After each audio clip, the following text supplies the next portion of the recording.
Hello everyone, কি খবৰ? সকলোৰে খবৰ ভাল? যোৱাকালি তোমালোকে লাষ্ট ভিডিওটো চাইছা 1.3 প্ৰশ্নখিনি আমি কেনেকৈ সমাধান কৰিলো। তাতে যেটো কোশ্চেন নম্বৰ 1 আছিল, সেইটো কিন্তু বহুত বেছি ইম্পৰ্টেন্ট আছিল। বহুত বেছি ইম্পৰ্টেন্ট। তেনেকুৱা প্ৰশ্ন কিন্তু এক্সামত দেখা যায়। তোমালোকে ভালকে পঢ়িবা, সেই প্ৰশ্নটো ভালকে সলভ কৰিবা যাতে তোমালোকৰ এনেকা নহয় যে কৰি আছা অলপমান পাহৰি গৈছে কি হ'ব। কনসেপ্টটো ক্লিয়াৰ থাকিলে তোমালোকে কেতিয়াও পাহৰি নোযোৱা। সেই কাৰণে কনসেপ্টটো ভালদৰে ক্লিয়াৰ ৰাখিবা, অটোমেটিক্যালি সব বস্তু সমাধান হৈ যাব। তো আজি আমি কি কৰিম কনসেপ্ট ফৰ অনুশীলনী 1.4 অনুশীলনী 1.4 আছে তোমালোকে জানা। তো 1.4 ৰ কাৰণে কি কনসেপ্টৰ দৰকাৰ আছে, কেনেকৈ সমাধান কৰিব লাগিব হেতুৰ ওপৰত নিৰ্ভৰ কৰিব আৰু তোমালোকে ভালদৰে চাই থাকিবা কেনেকৈ কৰিব লাগিব। ঠিক আছে, কনসেপ্টখিনি আমি আজি লৈ লম। নেক্সট ক্লাছত আমি 1.4 ৰ যিমানখিনি প্ৰশ্ন আছে সবখিনি সমাধান কৰি দিম। ঠিক আছে, একো টাইম ওয়েষ্ট নকৰাকৈ আমি আগুৱাই গৈছো। ঠিক আছে, ভালদৰে চাবা, কাৰণ এটা কথা জানি লোৱা ভাই, লাইফত কষ্ট কৰিব লাগিব।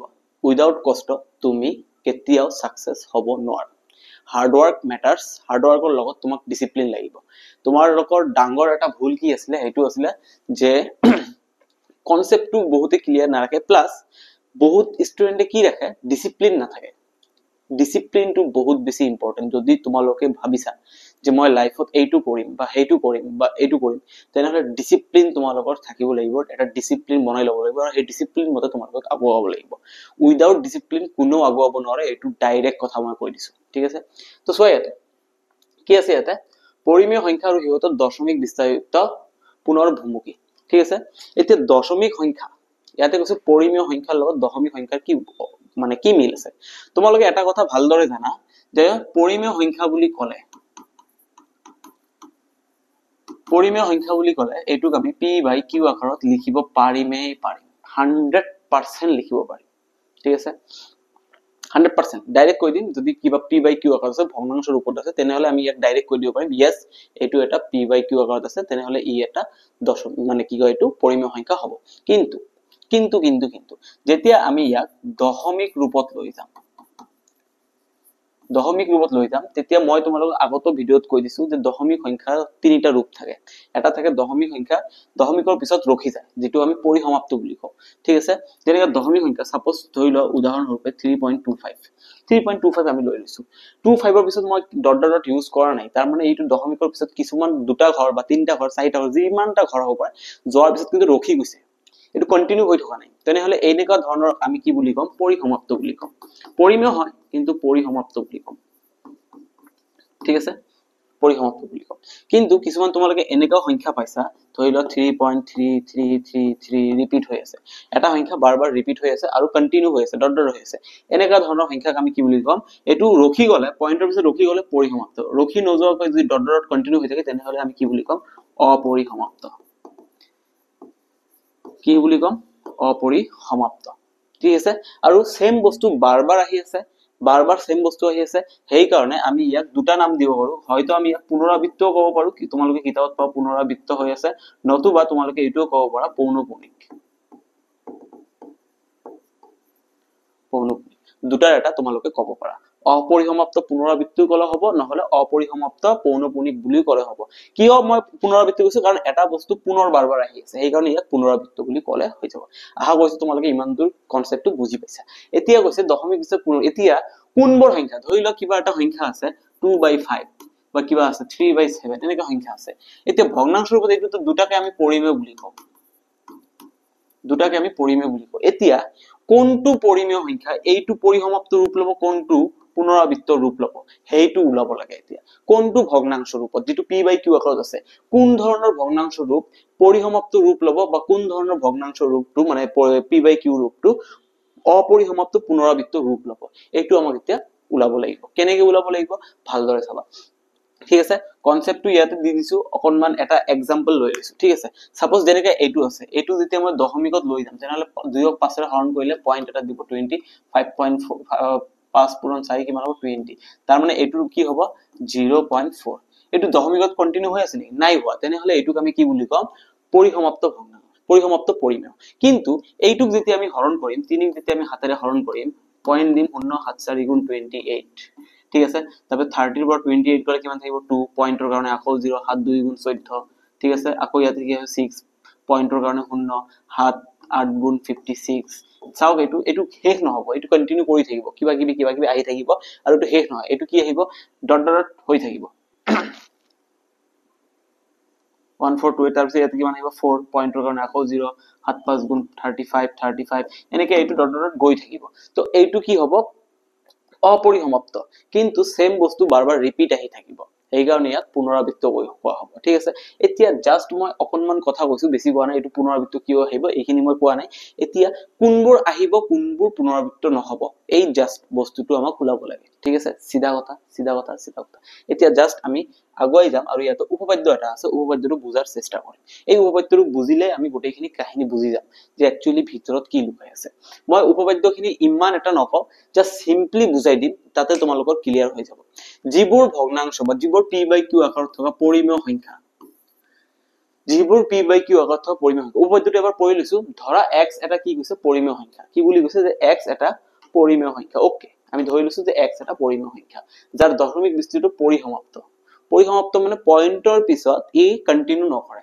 দুটা ঘৰ বা তিনটা ঘৰ বা চাৰিটা ঘৰ যিমানটা ঘৰে হওক যোৱাৰ পিছত কি হ'ব ই ৰখি যাব ঠিক আছে কন্টিনিউ নকৰে ঠিক আছে পৰিসমাপ্ত এটো খাবদি বুলিও কোৱা হয় একো নহয় তেতিয়া x ক p/q আকাৰত প্ৰকাশ কৰিব পাৰি তেতিয়া আমি x ক p/q আকাৰত প্ৰকাশ কৰিব পাৰি কিয় কেনেকৈ পাৰি সাপোজ ধৰি লোৱা 2 পইণ্ট কি আছে ইয়াতে সাপোজ ধৰি লোৱা 2.52 এটো কেতিয়া p/q আকাৰত ললে আমি কি কৰিম 252 লিখিম 252 তলত পয়েন্টৰ কাৰণে 1 লিখিম আৰু পয়েন্টৰ কেইটা ঘৰ আছে দুটা শূন্য দিলে এইটো p/q আকাৰত হৈ গল হয়নে নহয় এইটোৱে কৈছে যে তেতিয়া x ক p/q আকাৰত প্ৰকাশ কৰিব পাৰি ইজিলি পাৰিছো আমি ঠিক আছে p কি হ'ব তদুপৰি q ৰ মৌলিক উৎপাদকটো q মানে যেটো আমি p/q লিখো সেই তলৰটোৰ কথা কৈছে তলৰটোৰ মৌলিক উৎপাদকৰণটো কি হ'ব 2 টু দি পাৱাৰ n কি হ'ব 2 to the power n 5 to the power m r এনেকা হ'ব ঠিক আছে এতিয়া কথাটো হল আৰু m আৰু n অবিয়োগাত্মক মানে বিয়োগ হ'ব নোৱাৰে যোগাত্মক থাকিব লাগিব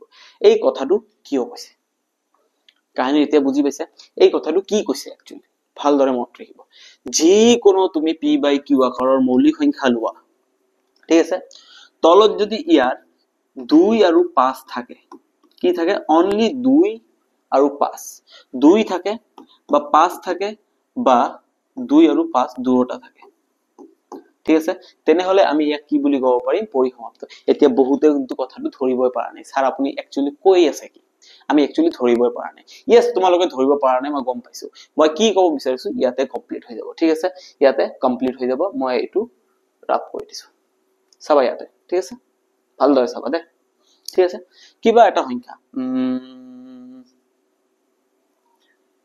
সাপোজ ধৰি লোৱা 37 divided by 10 আৰু এটা মই ধৰি লৈছো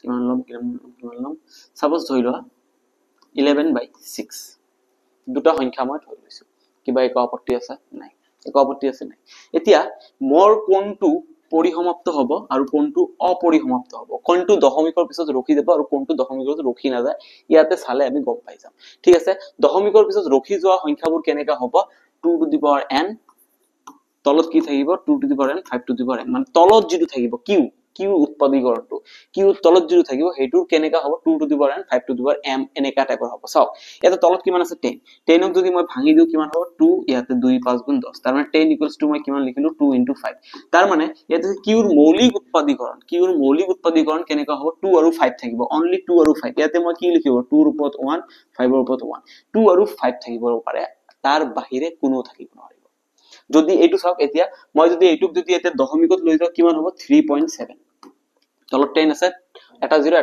কাৰণে এক ঘৰ আগত দশমিক 3.7 এটো কন্টিনিউ কেতিয়াও নকৰে তাৰ মানে ইয়াৰ তলৰ সংখ্যাটোৰ দশমিক বিস্তৃত মই কি লিখিলো 2 to the power 1 5 to the power 1 মানে 2 * 5 only 2 and 5 থাকিব তাৰ বাহিৰে আৰু কোনো থাকিব নোৱাৰে only 2 থাকিব পাৰে ওকে only 5 থাকিব পাৰে ওকে only 2 and 5 থাকিব পাৰে ওকে তাৰ বাহিৰে কোনো থাকিব নোৱাৰে কোনেও থাকিব নোৱাৰে ঠিক আছে যদি কোনোবা থাকে তেনেহলে হেতু পৰিসমাপ্ত নহব হেতু অপৰিসমাপ্ত হৈ যাব সিধা কথা যদি তলত যেটো কিউ থাকিব ইয়াৰ মৌলিক উৎপাদকৰ মৌলিক সংখ্যা যেতিয়া আমি ভাঙি দিম তেতিয়া তাতে কেৱল 2 আৰু 5 থাকিব লাগিব কেৱল 2 ওকে কেৱল 5 ওকে কেৱল 2 আৰু 5 ওকে তাৰ বাহিৰে যদি কিবা বেলেগ এটা মৌলিক সংখ্যা আহি যায় ফৰ এক্সাম্পল 3 তেনেহলে হেতু কি হৈ যাব মৌলিক মানে কি কয় পৰিসমাপ্ত হ'ব নোৱাৰে, অপৰিসমাপ্ত হ'ব, কন্টিনিউ কৰি থাকিব। ইয়াতে তলত কিমান আছে? অনলি 2 আৰু 5 আছে। তাৰ বাহিৰে বেলেগ কিবা মৌলিক সংখ্যা আছে নেকি? 3 7 আছে নেকি? নাই। সেইকাৰণে এইটো দশমিকৰ পিছত ৰখি গৈছে। কিন্তু এইটোক যেতিয়া আমি চাম, ইয়াৰ কি হ'ব? 11/6ক যদি আমি ভাঙি দিওঁ, 6ক ভাঙি দিলে কি হ'ব? 2 আৰু 3, 2 পূৰণ 3। তাৰ মানে ইয়াতে 2 আছে, ওকে নো প্ৰবলেম, বাট 2ৰ বাহিৰে 5 থাকিলেও নো প্ৰবলেম, বাট 3 আছে। মই কৈছো 2 আৰু 5ৰ বাহিৰে বেলেগ কোনোবা এজন থাকিলে হেতু কি হৈ যাব? অপৰিসমাপ্ত। এতিয়া আপোনালোকে এইটো হৰণ কৰি চাওকচোন, 11ক যেতিয়া মই 6 এৰে হৰণ দিম কি হ'ব? পইণ্ট নহব, সৰি 6 1 গুণ 6, 11ৰ পৰা 6 গলে 5 থাকিব, পইণ্ট আহিব 0, 6 8 গুণ 48, ইয়াতে কিমান আহিব? 2, পইণ্টৰ কাৰণে আকৌ 0, তাৰপিছত কিমান আহিব? 6 3 গুণ 18, আকৌ আহিব 2, আকৌ পইণ্টৰ কাৰণে 0, 6 3 গুণ 18, আকৌ 2 আহিব পইণ্টৰ কাৰণে 0। তাৰ মানে কি আহিব থাকিব? এইটোৰ ভ্যালু মই এতিয়া কি লিখিব পাৰিম? 1.8333 . তাৰ মানে কন্টিনিউ কৰিছে নে কৰা নাই?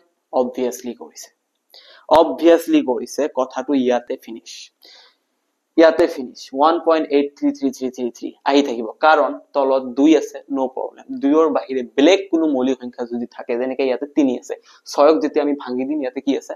3 আছে। যদি যদি 3 থাকে, যদি 3 থাকে তেনেহলে এইটো কি হ'ব?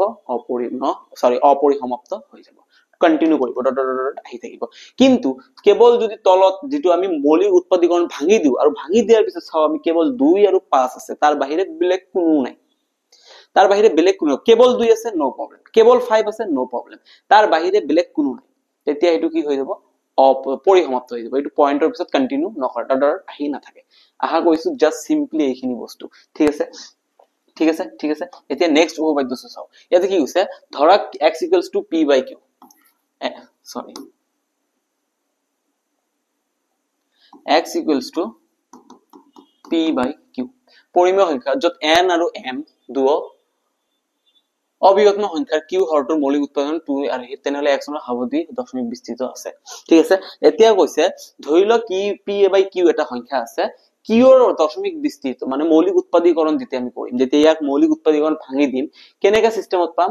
2 কেইটা পাইছো আমি নাজানো, 2 3টা পাব পাৰো, 4টা পাব পাৰো, 5টা পাব পাৰো, সেই কাৰণে মই লিখি দিছো ইয়াতে 2n। এতিয়া n ৰ ভ্যালু কিমান হ'ব পাৰে? 2 যদি মই এনেকে 3টা পূৰণ লিখো, 2 পূৰণ 2 পূৰণ 2 আহিব পাৰে না, ইয়াক যেতিয়া মই ভাঙি দিম 2 3টা আহিব পাৰে, তেনেহলে ইয়াক মই কি লিখিম? 2^3। এতিয়া কিমানটা 2 আহিব পাৰে মই নাজানো, সেই 2n বুলি থৈ দিছো। তাৰ পিছত এনেকা আহিব পাৰে 5, এনেকা আহিব পাৰে নাই? 2 পূৰণ 2, 5 পূৰণ 5 পূৰণ 5 কি হৈ যাব? 2 দুটা আছে 2 স্কয়াৰ, 5 তিনিটা আছে 5 কিউব, এনেকা হ'ব পাৰে। এতিয়া 5 কেইটা আহে আহক, কোনো আপত্তি নাই, সেই কাৰণে 5ৰ ওপৰত কিমান থাকিব? m। তাৰ মানে 2 দুটা আহিলে প্ৰবলেম নাই, এনেকা নহয় 2 আৰু 5 সমান হ'ব লাগিব, 2 এটা 5 10টা একো প্ৰবলেম নাই।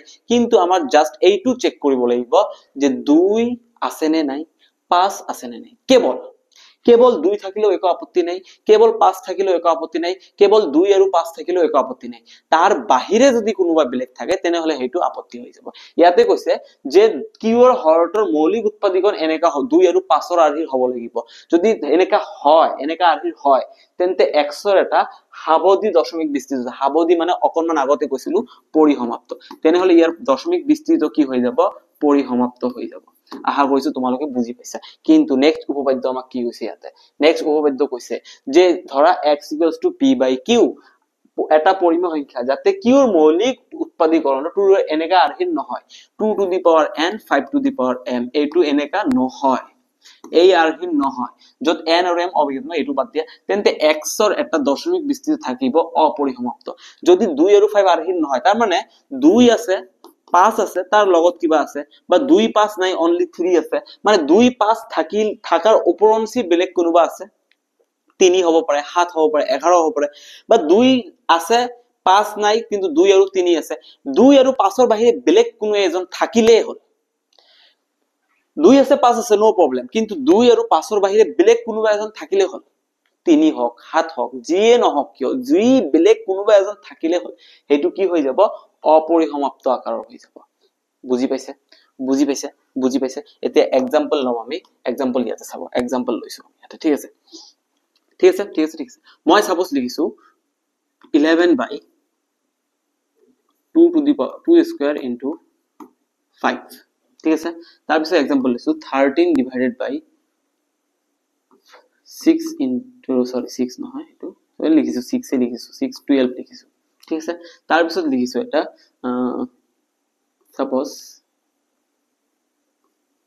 15 divided by 30 ঠিক আছে তাৰ পিছত মই কি লিখিছো suppose ধৰি লওক মই ইয়াতে লিখিছো 379 divided by 2 square into 5 to the power 5 এতিয়া এনেকা ধৰণৰ সংখ্যা দিয়া থাকিব p by q আকাৰত এতিয়া তোমাক ডাইৰেক্টলি দেখি কব লাগিব যে এটো পৰিসমাপ্ত মানে দশমিকৰ পিছত কন্টিনিউ নকৰে ৰখি যাব বা এটো অপৰিসমাপ্ত দশমিকৰ পিছত কন্টিনিউ কৰি থাকিব আমি কাক চেক কৰিব লাগিব তলৰটো কোনটো মানে কোনটো q এতিয়া ইয়াতে q চাও কিমান আছে ইয়াতে 2 আৰু 5 আছে 2 দুটা আছে 5 এটা আছে থাকিব দিও কেৱল 2 আৰু 5 আছে নহয় তাৰ মানে বেলেগ কোনোটো নাই 2 আৰু 5 ৰ বাহিৰে তাৰ মানে ই কি হৈ যাব পৰিসমাপ্ত সিধা কথা ইয়াতে কোন আছে 13 by 12 এটা 13 by 12 মানে কিমান 13 12 ক যেতিয়া মই ভাঙি দিম 12 ক ভাঙি দিলে কি হ'ব 2 6 গুণ 12 আকৌ 2 এৰে ভাঙিলে 3 তাৰ মানে কিমান আহিব 12 মানে কিমান লিখিব পাৰো 12 মানে মই লিখিব পাৰিম 2 পূৰণ 3 তাৰ মানে তলত কিমান আহিব 2 পূৰণ 3 ঠিক আছে এনেকা আহিব এতিয়া মই কৈছিলো 2 থাকিলে হ'ব কিন্তু 2 ৰ বাহিৰে বেলেগ কোন আছে 3 আছে যদি 3 থাকে তেনে হলে এটো 2 আৰু 5 ৰ বাহিৰে বেলেগ আছে নে নাই আছে তেনে হলে এটো কি হৈ যাব অপৰিসমাপ্ত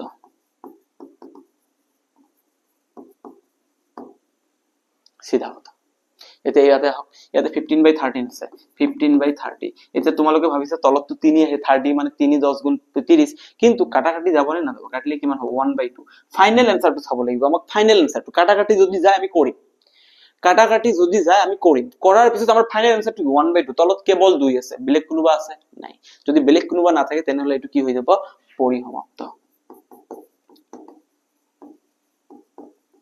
ঠিক আছে ইয়াতে 379 তো বাদ দিয়ক তলত কি আছে 2 আৰু 5 বেলেগ কোনোবা আছে নেকি নাই তাৰ মানে এটো কি হ'ব পৰিসমাপ্ত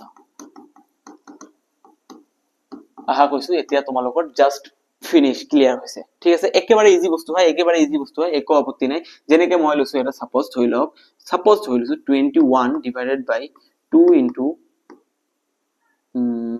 5 into 3 এটো কিমান হৈ যাব এতিয়া তোমালোকে ভাবে স্যার তলত তো 3 আছে তেনে হলে তো এটো কি হৈ যাব অপরিসমাপ্ত কিন্তু 3 ৰে এটো কাটলে কিমান হ'ব 7 তাৰ মানে আলটিমেটলি ফাইনাল ৰিজাল্ট কি থাকিব 7 divided by 2 into 5 তাৰ মানে এটো কি হৈ যাব পৰিসমাপ্ত তোমালোকৰ হেতু চাব লাগিব কনসেন্ট্ৰেট কৰিব লাগিব আৰু এইটো যদি তোমালোকে বুজি পাইছা অনুশীলনী 1.4 ৰ 1 নম্বৰৰ প্ৰশ্ন তোমালোকে এফালৰ পৰা ধাম ধুমকে শেষ কৰি দিব পাৰিবা বাস বিন্দাসলি উৰাই দিব পাৰিবা ঠিক আছে যদি এনেকা থাকে এতিয়া সাপোজ আৰু এটা ব্লেক এটা উদাহৰণ লৈছো সাপোজ লৈছো মই 29 divided by 2 square into 5 to the power 5 into 3 square এতিয়া এটো কি হ'ব পৰিসমাপ্ত নে অপৰিসমাপ্ত এটো চাওক 2 আছে ওকে নো প্রবলেম 5 আছে ওকে নো প্রবলেম 3 আছে নো প্রবলেম কাটাকাটি না যায় 2 আৰু 5 আছে নো প্ৰবলেম কিন্তু 3 আছে যদি 2 আৰু 5 ৰ বাহিৰে বেলেগ কোনোবা থাকে তেনে হলে অপৰিসমাপ্ত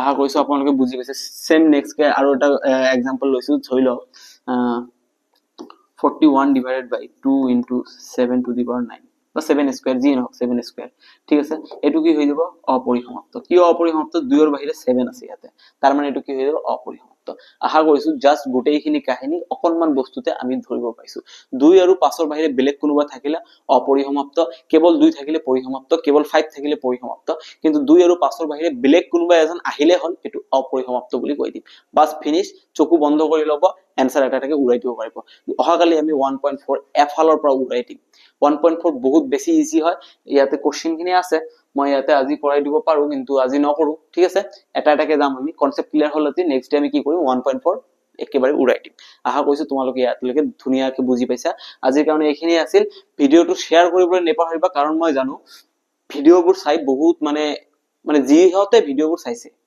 যিহতে মানে কিছুমানে মোক ডাইৰেক্ট কন্টাক্ট কৰিছে যে ভিডিওবোৰ মই বুজি পাইছো কনসেপ্ট ক্লিয়াৰ হৈছে তো এই কাৰণে মোক বহুত বেছি ভাল লাগিছে তোমালোকে চাবা শেয়াৰ কৰিবা চেনেলটো সাবস্ক্ৰাইব কৰিব নেপাহৰিবা লগতে কমেন্ট এটা কৰি দিবা ঠিক আছে কমেন্ট কৰিবলৈ নেপাহৰিবা আজিৰ কাৰণে এইখিনি আছিল এই কাৰণে মই তোমালোকক কৈছো ভালকে পঢ়ি থাকা মেহনত কৰিব লাগিব কষ্ট কৰিব লাগিব উইদাউট কষ্ট তুমি ফল কেতিয়াও নোপোৱা তুমি যদি ভাবিছা হৈ যে মই লাইফত এটা হেলিকপ্টাৰ থাকিব মোৰ এনেকা কেতিয়াও নহয় এনেকা সপোন দেখাটো তুমি বাদ দিয়া ঠিক আছে তোমার বিছনাৰ পৰা তোমাক উঠিব লাগিব তোমাৰ কমফৰ্ট জোনৰ পৰা তোমাক উলাব লাগিব কমফৰ্ট জোনে কেতিয়াও সাকসেস নিদিয়া এটা কথা মনত ৰাখিব কমফৰ্ট জোন কেতিয়াও তোমাক সাকসেস নিদিয়া তোমাৰ কমফৰ্ট জোনৰ পৰা তোমাক বাহিৰত আহিবই লাগিব যদি তুমি কমফৰ্ট জোনত থাকি ভাবিছা যে মই কৰিব পাৰিম তেনেহলে তুমি ফিনিশড এইখিনি কথা মনত ৰাখিবা আদাৰৱাইজ তুমি একো কৰিব নোৱাৰা সিধা কথা কমফৰ্ট জোনৰ পৰা বাহিৰলৈ আহিব ট্ৰাই কৰা সঁচা কথা কৈছো ফাইট কৰিব লাগিব যুঁজ দিব লাগিব তুমি পাৰিবা ইয়েস তুমি পাৰিবা মই এইটো ভালদৰে জানো তো tata bye bye good night love you all ভালকে পঢ়া